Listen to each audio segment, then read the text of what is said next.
యెహోవా మోషేకు ఇలాగూ సెలవిచ్చెను, నేను ఇశ్రాయేలులకు ఇచ్చుచున్న కానాను దేశమును సంచరించి చూచుటకు నీవు మనుషులను పంపుము. వారి పితరుల గోత్రములలో ఒక్కొక్క దాని నుండి ఒక్కొక్క మనుషుని మీరు పంపవలెను. వారిలో ప్రతివాడు ప్రధానుడై ఉండవలెను. మోషే యెహోవా మాట విని సారాను అరణ్యంలో నుండి పంపెను. వారందరూ ఇశ్రాయేలులో ముఖ్యులు.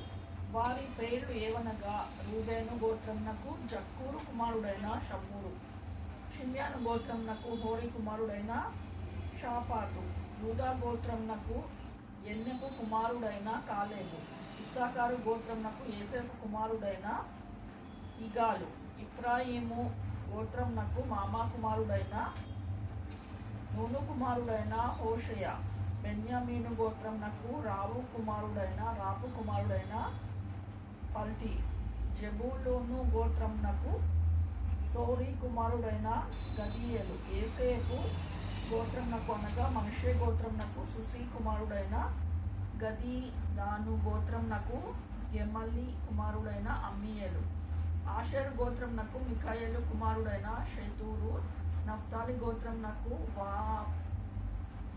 వాపేసి కుమారుడైన నహాబి, గాదు గోత్రమునకు మాకి కుమారుడైన గెయువేలు అనునవి. దేశమును సంచరించి చూచుటకు మోషే పంపిన మనుషుల పేర్లు ఇవి. మోషే నూను కుమారుడైన హోషేయ యెహోషువ అను పేరు పెట్టెను. మోషే కానాను దేశమును సంచరించి చూచుటకు వారిని పంపినప్పుడు వారిలో ఇట్లనెను, మీరు ధైర్యము తెచ్చుకొని దాని దక్షిణ దిక్కున ప్రవేశించి ఆ కొండ ఎక్కి ఆ దేశము ఎట్టిదో, దానిలో నివసించు జనములు బలము కలవో బలము లేనిదో, కొంచెమైనను విస్తారమైనదో, వారు నివసించు భూమి ఎట్టిదో, అది మంచిదో చెడ్డదో, వారు నివసించి పట్టణములు ఎట్టివో, వారు గుడారములలో నివసించురో కోటలలో నివసించుదురో, ఆ భూమి సారమైనదో నిస్సారమైనదో, దానిలో చెట్లు ఉన్నవో లేవో కనిపెట్టవలెను. మరియు మీరు ఆ దేశపు పంటలో కొన్ని తీసుకొని రండని చెప్పాను. అది ద్రాక్ష ప్రథమ పక్వ కాలము కాబట్టి వారు వెళ్ళి సీమ అరణ్యము మొదలుకొని హమాతుకు పోవు మార్గము రెహాబు వరకు దేశ సంచారము చేసి చూచిరి.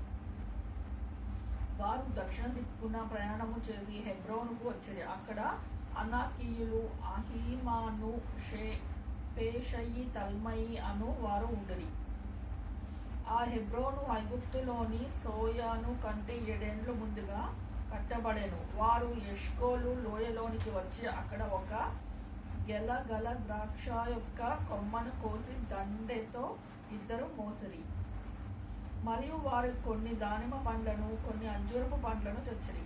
ఇశ్రాయేలుల అక్కడ కోసిన ద్రాక్ష గెలను బట్టి ఆ స్థలమునకు ఎష్కోలు లోయ అను పేరు పెట్టబడెను. వారు 40 దినములు ఆ దేశంను సంచరించి చూచి తిరిగి వచ్చిరి. అట్లు వారు వెళ్ళి సారాను అరణ్యమంగలి కాదేశులో నున్న మోషే అహరోనుల యొద్దకును ఇశ్రాయేలుల సర్వ సమాజమునొద్దకును వచ్చి వారికిని ఆ సర్వ సమాజమునకు సమాచారము తెలియచెప్పి ఆ దేశపు పంటను వారికి చూపించిరి. వారు అతనికి తెలియపరచినదేమనగా, నీవు మమ్మును పంపిన దేశమునకు వెళ్ళితిమి. ఆ పాలు తేనెలు ప్రవహించు దేశమే, దాని పండ్లు ఇవి. అయితే ఆ దేశంలో నివసించి జనులు బలవంతులు, వారి పట్టణములు ప్రాకారము కలివి, అవి మిక్కిలి గొప్పవి. మరియు అక్కడ అనాకీయులను చూచితిమి.